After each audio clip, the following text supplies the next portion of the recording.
in the months prior to him passing, because people a lot of times will be like, oh, well, he was sick, kind of insinuating that we expected it or were prepared for it or that it was just going to be our path, and it was not our path. Like, you know what I mean? Like, yes, he had a lot of challenges. Like, we did not think he was going to die, for sure.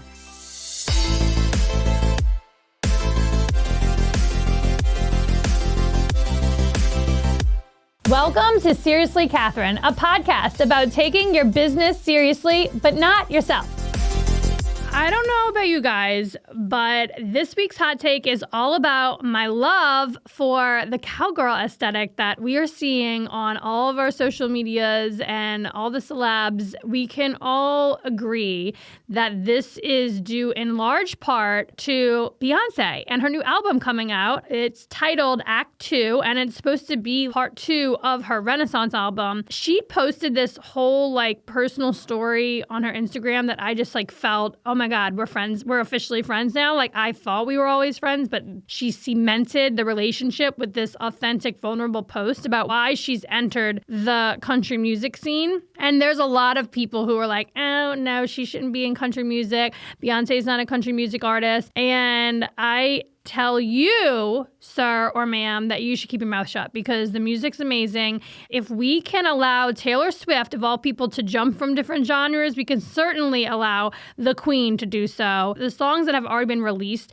have gone viral. I actually, at the women conference that Brittany Burnham put on a couple weeks ago, we all learned how to do the Texas Hold'em dance, and I'm so proud of myself that I could do it with Posey. I mean, she immediately felt like I was a cool mom. So I got cool mom status because of that. And again, all goes back to my thanks to Beyonce. She's making me a better mom. Am I going to go buy a new pair of cowboy boots and cowboy hat? I don't need to because I already have these things. I'm actually wearing a pair of cowboy boots. They're purple, which they're my favorite. And I also have several hats from the Saratoga Saddlery that I adorn when the occasion arises. And also the girls had to dress up like tourists for school one day, during Spirit Week. And they chose to be Western tourists. And they wore the cowboy hats and the boots and the denim. And I am here for that. That's my hot take. On this week's episode of Seriously Catherine, I'm joined by my friend and makeshift big sister, Heather Straughter. She is the founder of Jake's Help from Heaven, which is a local nonprofit that I'm obsessed with. And she's also a podcast host of A Place of Yes, which is another podcast in the Bright Sided Network. I am so excited for you guys to hear her story, meet her, learn more about what makes her go, and let's jump right in. Okay, so I want to talk about the first time I ever met you. Uh-oh, what was it? Okay, so what's so cool about this is you're going to have this vivid memory about the same thing, right?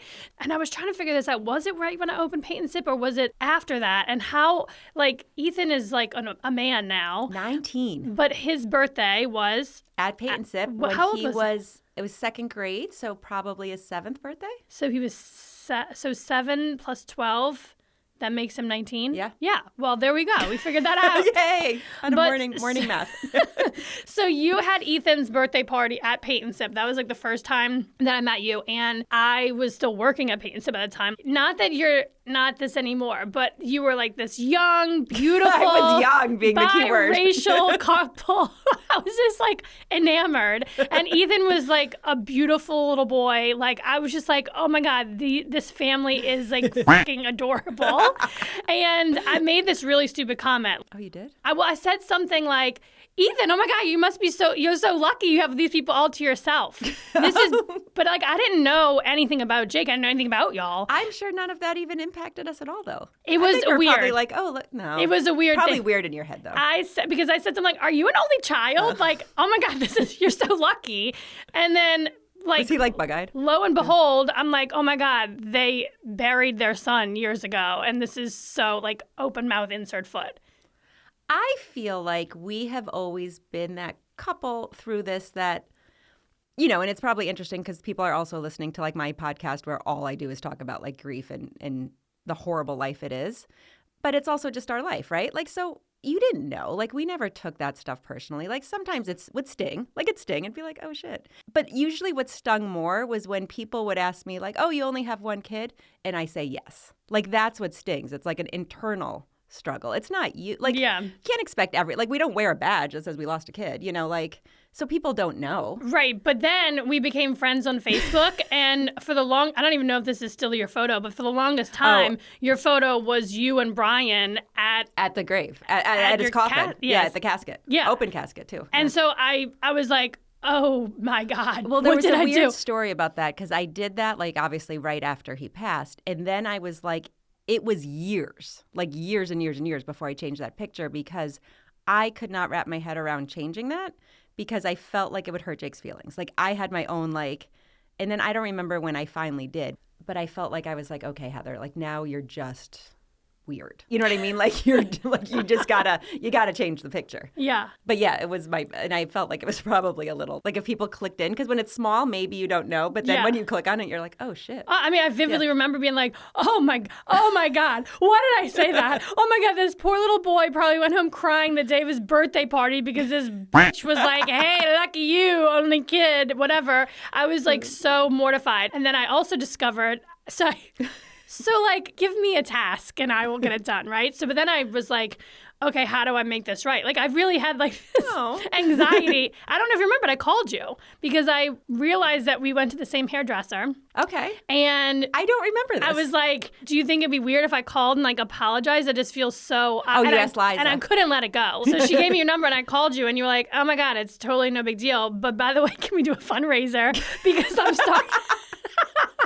I like to twist any opportunity I can. I'm the same way. I really am. Maybe I learned it from you. But I was just like, yeah, anything you want, beautiful people, I'll do everything. That was a super fun fundraiser. We had people from Boston came up. That was fun. Yeah. We did a custom cardinal painting. So have you covered the cardinal story on your podcast yet? Probably not. I don't know. I don't. When you do this, don't your conversations run together? Yeah, well, that's why you have a person. Yeah. Someone told me this. I don't know where I absorbed this information, but when you start to sound like a broken record, it's because you're on point with what your purpose is or what you're passionate about, what your focus. That. Sometimes I just think I'm a broken record, so I'm just like. There are times I go down the rabbit hole where I'm like, this is what I'm obsessed with right now, and I cannot stop talking about it. What is that for you right now? You are always talking about Jake's. But it's sometimes I want to say it's something benign. Do you know what I mean? I like when I'm on a soapbox about something that is Jake's related or advocacy or important things of consequence. But sometimes I go down a rabbit hole of just news. I can't get out of my head, where is that boy who went to Missouri and was in Nashville, left Luke Bryan's bar, and now that, I can't get that out of my head. What the hell? You know what I mean? So sometimes it's just the rabbit hole can be anything, and that is... I know, but to your point, who was that girl that went missing, was traveling in a van with her boyfriend? I went down, yeah. What was, now I can't remember her name, but I went down that rabbit hole. But it's but we obsess over these people because we see ourselves or our kids in them, Yes, because right? It's so real, right? This boy was with friends on spring break from college. They all got drunk. He got kicked out and was like, oh, I'm just going back to the hotel. In my life, that's happened, right? You go out, you wander off, even though you're not supposed to. You, most of the time, make it. But there's these times when you don't, and it's just... Yeah, well, I literally, I lived in New York City by myself when I was a hot 20 stupid years old. I was in college and I was a shit show. There are vivid memories that I have where I'm like, I don't know how I got out of that situation alive. And it's like a miracle. And also it's before Instagram and social media and just we had 24-hour news, but it wasn't like it is now. No, so it's very... Us even knowing about these people is... Brian will always say that. He's like, is it that much worse, or do we just know every single thing now all the time as soon as it happens? Right. And with that being said, it's a good thing, right? Because now we can be more aware. We can talk about it. We can bring more. You can handle it quicker. Yeah. And you can, but it also, I think it's why everyone is anxious now, right? Because all, there was some ignorance is bliss, right? When I was young, 1,000 years ago, you could just be young and stupid. Yeah. My dad always said, growing up, you got to be smart, but it takes a little bit of luck. And it's absolutely true. Two people can do the same thing and one can have a really much worse outcome. Yeah. No, absolutely. So the reason why we got on this rabbit hole is because the cardinal story. Entire podcast. Okay. The cardinal story. Okay. So why, so the Jake's cardinal the cardinal? Story. So right after Jake passed, I was 100% lost. Like, right, Ethan would go to school at that point, and I don't remember the time frame as much. We were trying to go back to normal life. Like, Ethan was in school all day, Brian was going to work.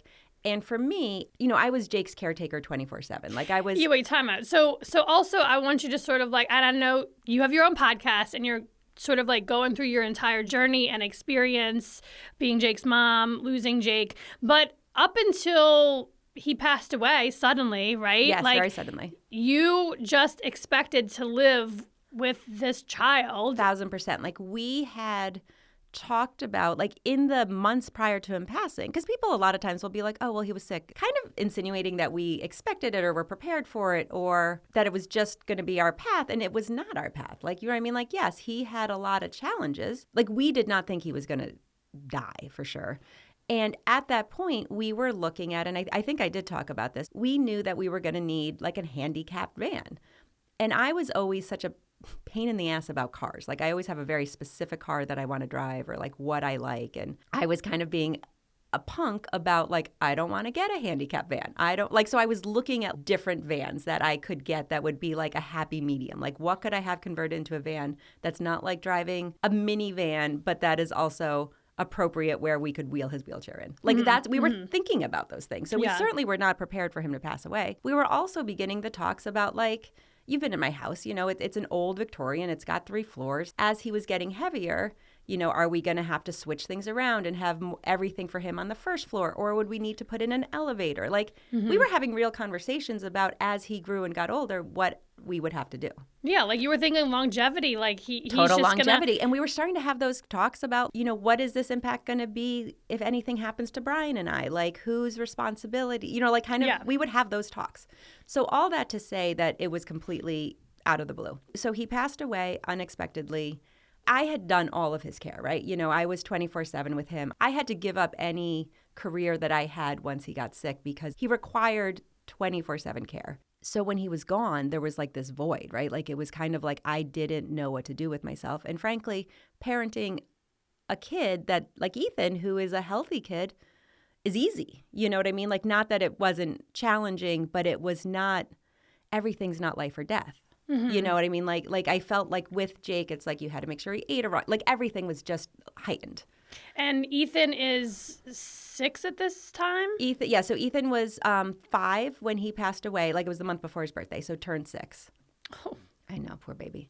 So in those days, I remember just sort of, like, some days I just was like a zombie, right? But other days I was like, I need to do something. Like, I need to fill these days until Ethan gets back home. And it was kind of tempting. Like, I'd have friends who'd be like, okay, let's go to lunch. And we'd have like a drinking lunch, or and I was like, this can't be my, this is okay, but this is not where I want my life to be. So I started running. Like, I'd always been kind of a runner, but I just started going on these really, really long runs to kind of fill my time. And I would see, like, I'd go through the state park. I'd go like 8-9 miles. Like, I was running decent mileage. And I kept seeing this cardinal.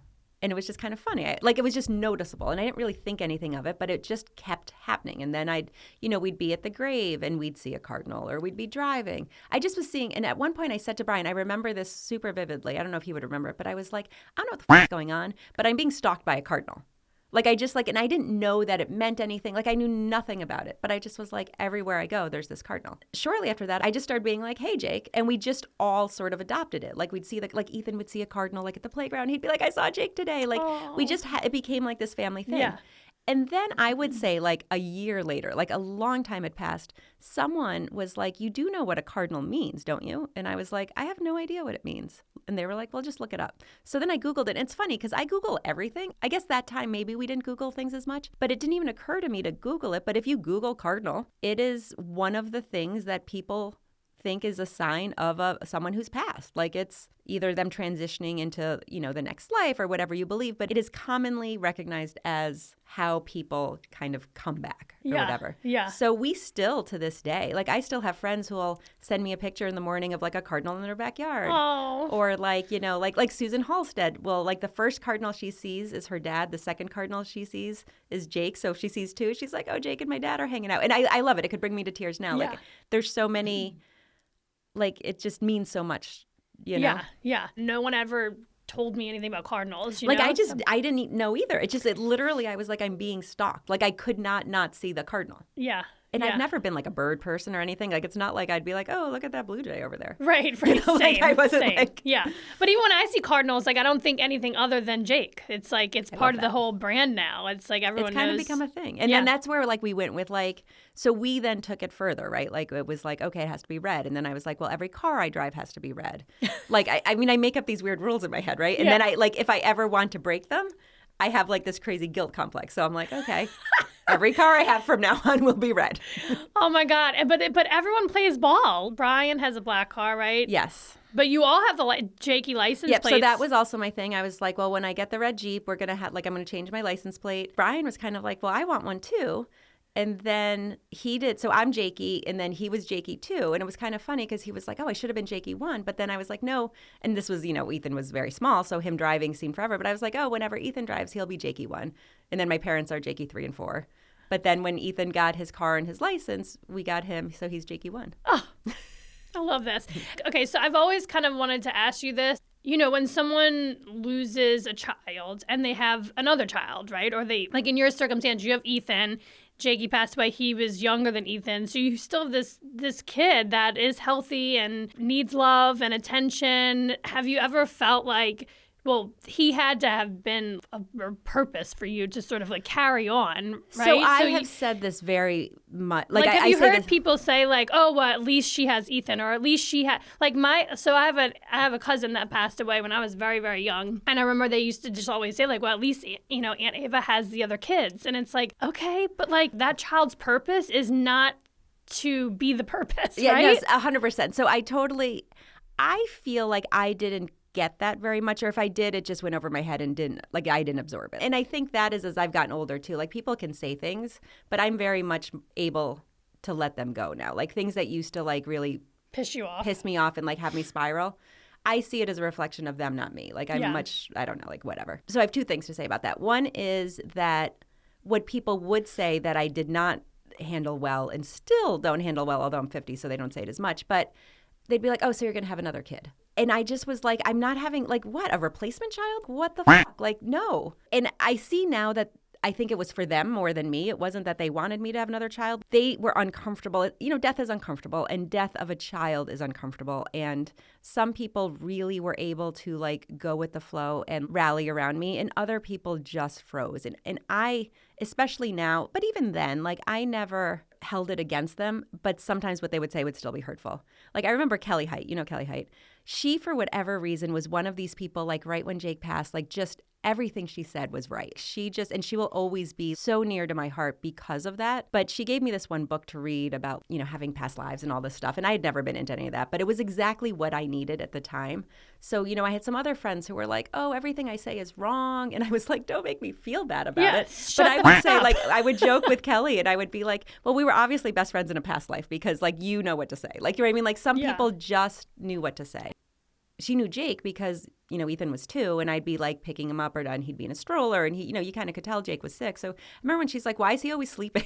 And I was like, well, Kel, but again, with her, it didn't bug me. Like, she, we became great friends and, there'd be times I'd be at her house and one time Ethan got like, I don't know, it was, how kids out of nowhere will be fine. Then all of a sudden they have like 105 fever. Yeah. So we were over at her house, like the kids were playing. I was sitting with Jake.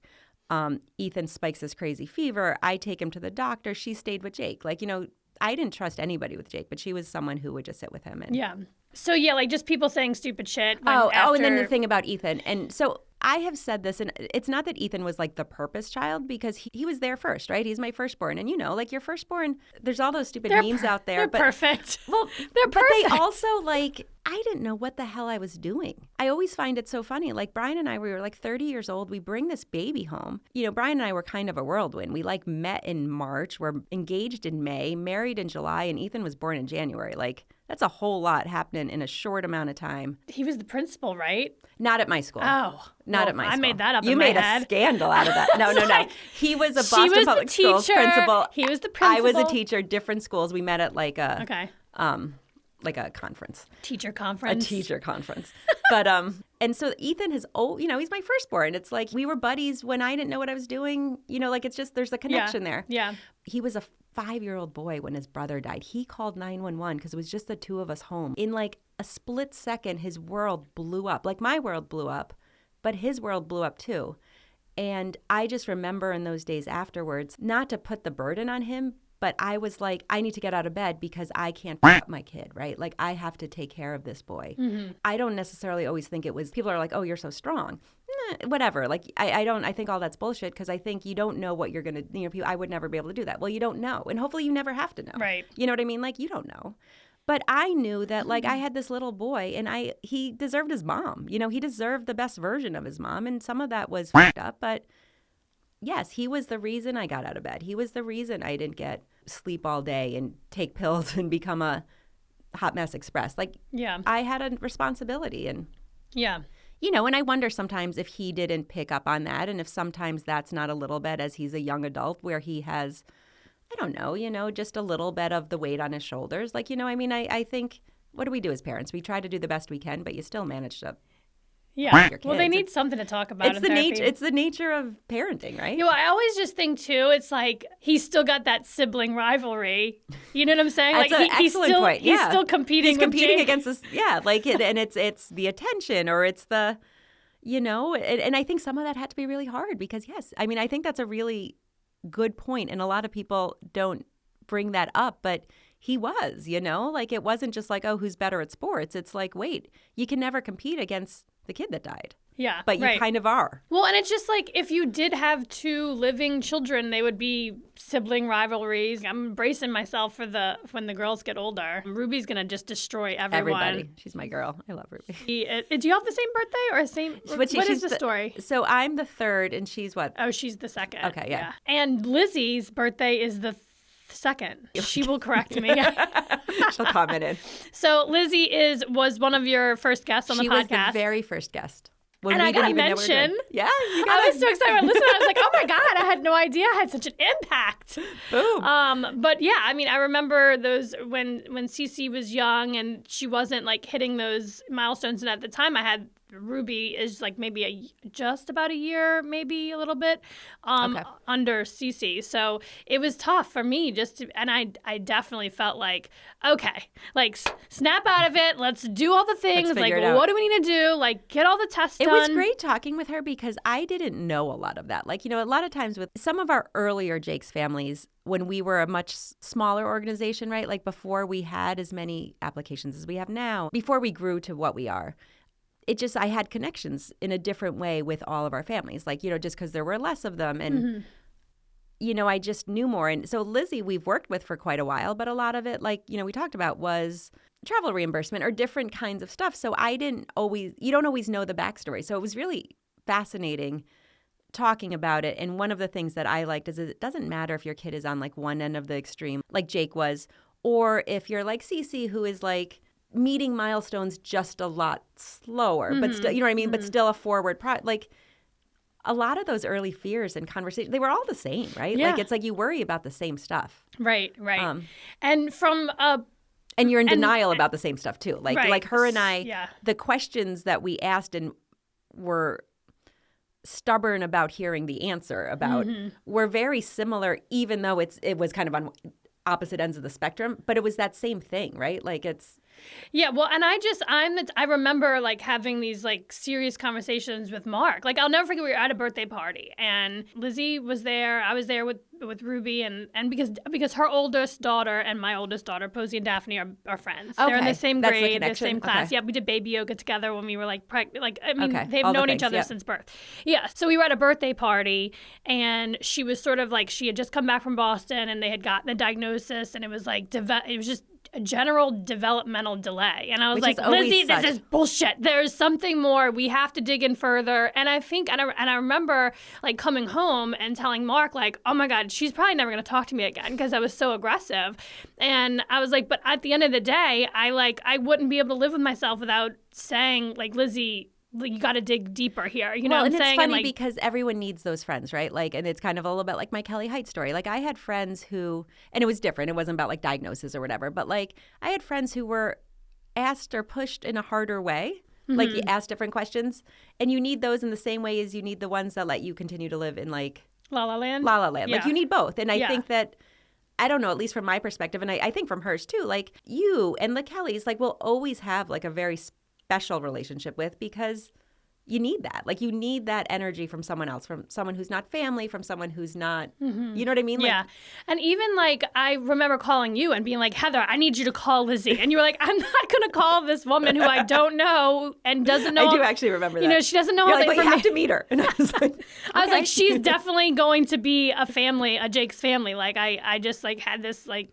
visceral feeling like you were going to be able to help them, you know, and you told me, you were like, you just need to slow your roll. I understand you're a good friend, but like you got to be a little more delicate about this, and you got to wait for her to call me. Yep. And she did. Yes, eventually.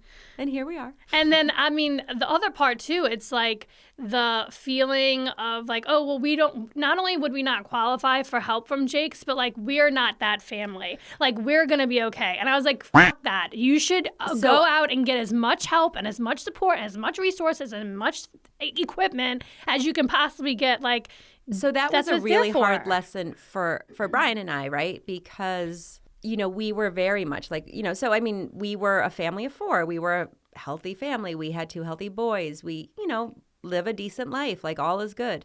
Then all of a sudden we're in the hospital 117 days. We come home with a child who is in therapy 5 days a week, multiple therapies 5 days a week, has lost all his milestones. Like I quit my job, like all of the things. And we were adamant about not asking for help. We didn't need help. Like, we're fine financially. We don't need to do anything. And we were assigned a case manager, social worker from the Epilepsy Foundation of Northeastern New York. Her name's Lori Kidd. Godsend. Like, I still connect with her. I still, like, will meet her for breakfast occasionally. Like, just one of those people who comes in your life at exactly the right time.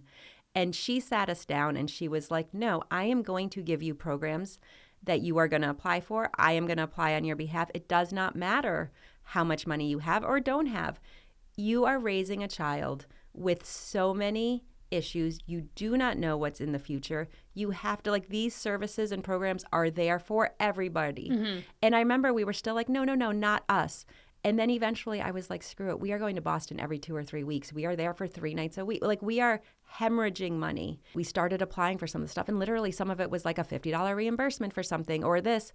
But it helped me. Like, her words helped me, and that's what I always say to people about Jake's. It has very little to do with what your tax return says. It has to do with the life that you are leading and what you're trying to do for your child that has not a broken leg, but that has this like lifelong debilitating illness that is never going to end. And you are going to need support, you know, and it just, I think it's hard for people because they're like, no, I can afford it. And maybe you can, but it doesn't mean you can forever. And it doesn't mean that then you're not sacrificing things that you wouldn't otherwise not have to. Do you know what I mean? Yeah. And then also, like, with the affordability of it, again, I didn't grow up as a person that had experience around people with disabilities.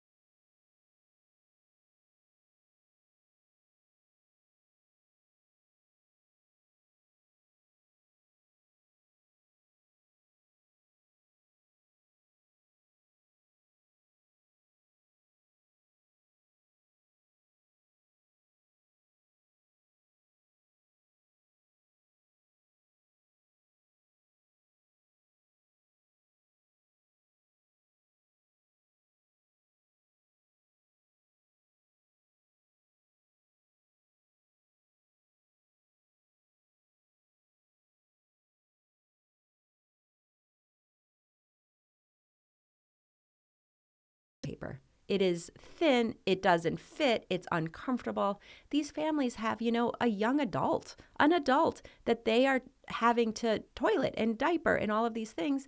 And the product that insurance gives them is total crap.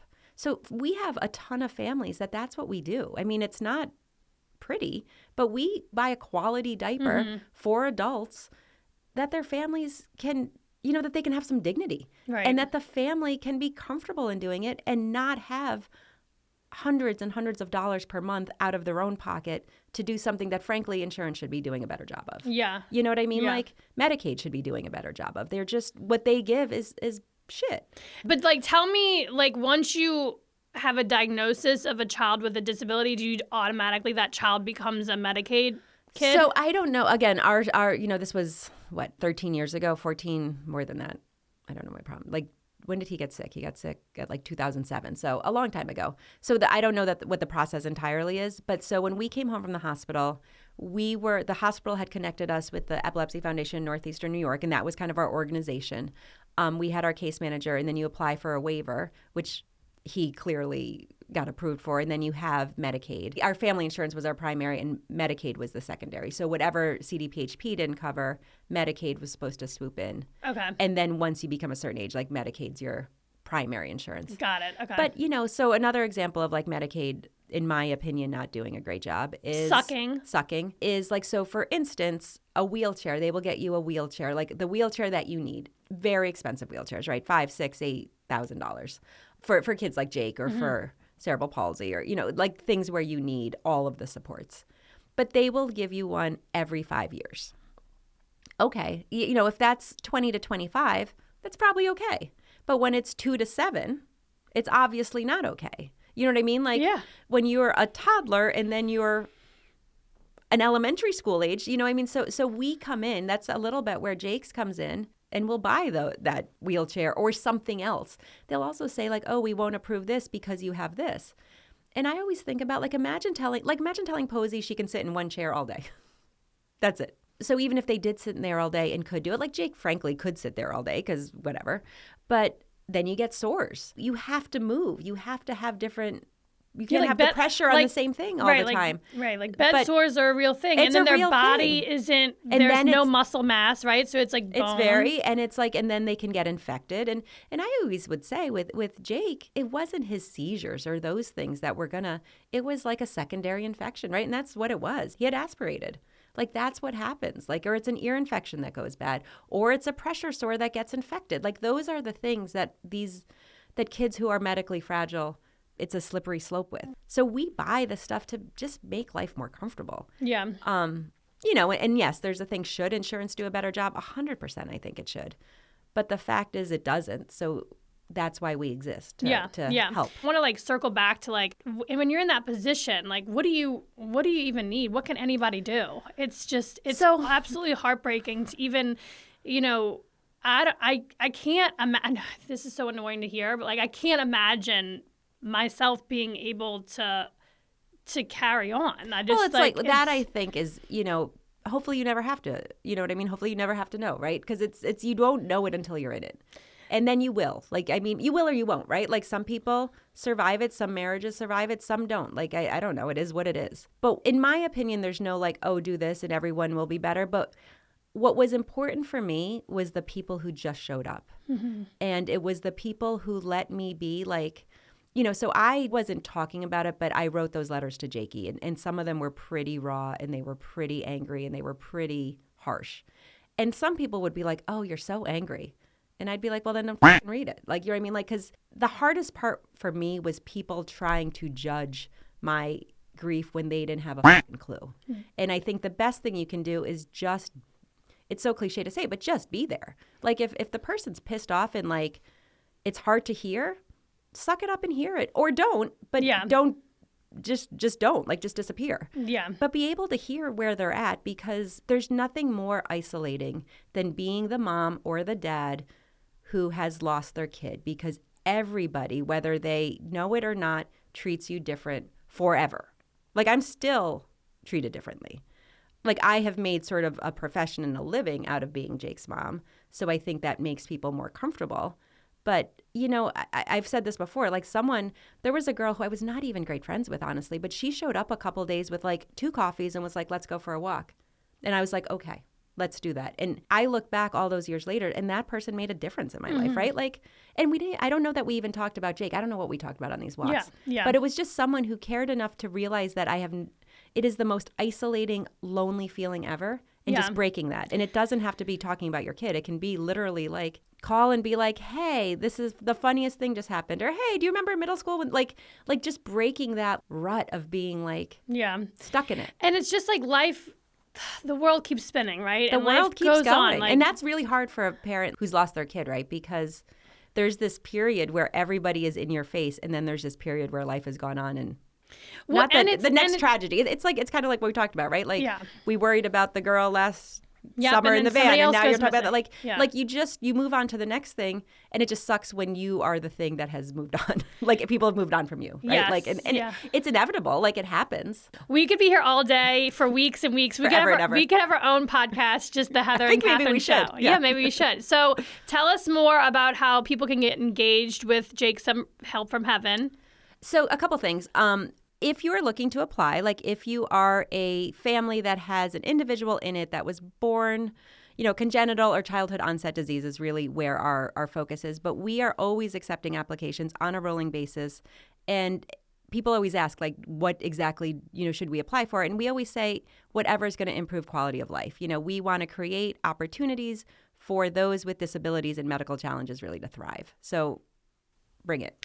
Yeah, and it's a rolling application process? Rolling applications. We meet quarterly as a board of directors, so we have deadlines every quarter, but we accept applications, and then they kind of go into the pot for that quarter up until that deadline, right? But we get applications, every day. Yeah, and what would you say, like, on a quarterly basis, you're giving away, like, $100,000, $200,000 worth of stuff? So like, we do probably between $250,000 and $300,000 per year. Okay. Our first quarter application, we did $66,000. Wow.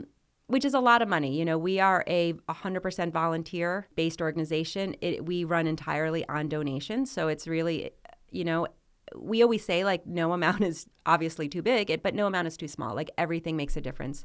We're super fortunate that we have a donor that covers all of our expenses, which we do keep to a minimum. But we say that because if you give $5, $5 is going to our applicants. If you give $50,000, $50,000 is going to our applicants. Like, it doesn't matter. No matter what your donation is, none of it is going towards... I don't take a salary. Like, nothing is going towards... Yeah, I wanted to point that out. Like, you say you make a living out of being Jake's mom, but you're actually not getting paid for it. No. I am the hardest working volunteer you will ever know. Yeah. You're running a campaign right now, or will be running a campaign. An anonymous donor, but a Capital Region, like, business leader gave us a very generous donation and encouraged us, like, challenged us almost, to do a match program. So we are doing that, and we decided to do it as part of Jake's 18th birthday. So on May 4th, he will be turning 18. It's unofficially started now, but it is running officially April 16th through May 3rd, where we are taking, like, all donations will be matched. And we are hoping to raise a ton of money. We love to say that we come from a place of yes, which, yes, it's the name of our podcast, but it's what I've always said, because we want to be able, as long as you fill out the application and do what we have, kind of the simple things we've asked, we want to be able to say yes. We never want to say no because we don't have enough funding. So funding for us is huge. We are trying to raise as much money as we can for Jake's 18th birthday. Oh my God, this is so exciting. So are we going to have a birthday party for him at the end of this? So I don't know. So we are on May 4th, we are going to, like, do the announcement of how much we've made. But I feel like Brian and I are little, like, deer in headlights. I can't believe he's going to be 18, right? Like, it just... Because he's still 4. Like, that's a whole different topic. But it's weird when your kid passes, because I picture him as 4, but he's 18. Like, I know, so we got to do something. Wait, can we get AI to... That'd be weird. That's weird. I don't know. I'm ready there. See what he look like. What he would look like at 18? He would look like Ethan. I think he would. They look so much alike. I know. And Ethan is such a good boy. He's a handsome guy. He sure is. Whoever he's dating is a lucky lady. Leah, we love her. Okay. They are happy. They are great together. I'm here for whatever. It's so cool. Wherever the journey takes us. It's got to be so much fun. Like, I can remember being, like, 19, 20, like, hanging out with my parents and, like, just having a different type of relationship with them. So that's got to be wild. I love it. There's parts leading up to it, like 15, like I would say 15 to 17, 14 to 16. I found hard parenting, like, just, Well, it was also the time, right? Well, it was that COVID, like 2020? but it's also like, they're sneaking around. They think you don't know anything. They think they're pulling a fast one on you. Like, I wasn't born yesterday. That shit's happening. Yeah, I know. But you're just trying to be on top of it. And this could be a totally different episode because you came on to the time we were doing the Here For It Live. Oh, yeah. I said I was going to burn someone's house down. Because you were like, you were in the thick of it, and you have a biracial child who is not treated Brian and I were the just same. talking about that. I was like, well, hopefully I don't go there. Go there now. Yeah. We'll go there another time. Another time. Because we have so much more to unpack. But thank you so much for being here. Thank you for having me. This was great. All right. This week from Saratoga Living After Hours, There's good news and there's bad news. So ESPN Radio deemed Saratoga as the #1 county in New York State for a place to call home based on home stats on median income, home values, education, and crime rates. Albany, Rensselaer, and Warren County also cracked the top 10. So that's interesting. But in the same breath, ESPN also deemed Saratoga County as the drunkest county in New York State, which is, not really something to be proud about, but certainly something to toast to. So this is all based on county health rankings and roadmaps. So we are the #1 drunkest county in New York State, and also deemed Saratoga County as the very best county in all of New York to live. This is interesting to me. I obviously love living in Saratoga Springs, and I'm also a regionalist. I'm proud that Warren County, Rensselaer, and Albany were also on this list of great places to live. I think the Capital Region's amazing. I don't think it's a bad thing to have lots of options of bars to go to. And I don't know. I just don't know if I'm very skeptical of how people put these lists together. That's all I have to say. And leave it to me to move from New Orleans, of all places, to the drunkest county in New York State. That's something that I am certainly proud of. This week's Facepalm Mom moment revolves around my loathing of packing school lunches. So I only have to do this for Zia. She's my 4-year-old. She's in pre-K, and I only need to do it on Tuesday, Wednesday, and Thursday. But I absolutely hate the experience of packing school lunch. I feel like a failure because I'm never packing homemade, super healthy anything. And then when it comes home, it's not just she doesn't eat any of it anyway, So I do the yogurt and I do the cheese stick, and she's obsessed with meat sticks. Ugh, I don't eat that. I think they're gross, but she loves them. So if you have tips for me, please send them. I'm failing miserably at packing school lunches, and I am just really counting down the days until they're all in elementary school, and I don't have to do this anymore because then they can eat lunch at school, which I am a cafeteria connoisseur. I love cafeteria lunch. I don't know. I can't stand packing school lunches. That's my Facepalm Mom. Send me help. Thank you for listening to this podcast. And if you want to connect with me, slide into my DMs on Instagram. My handle is Catherine Hover.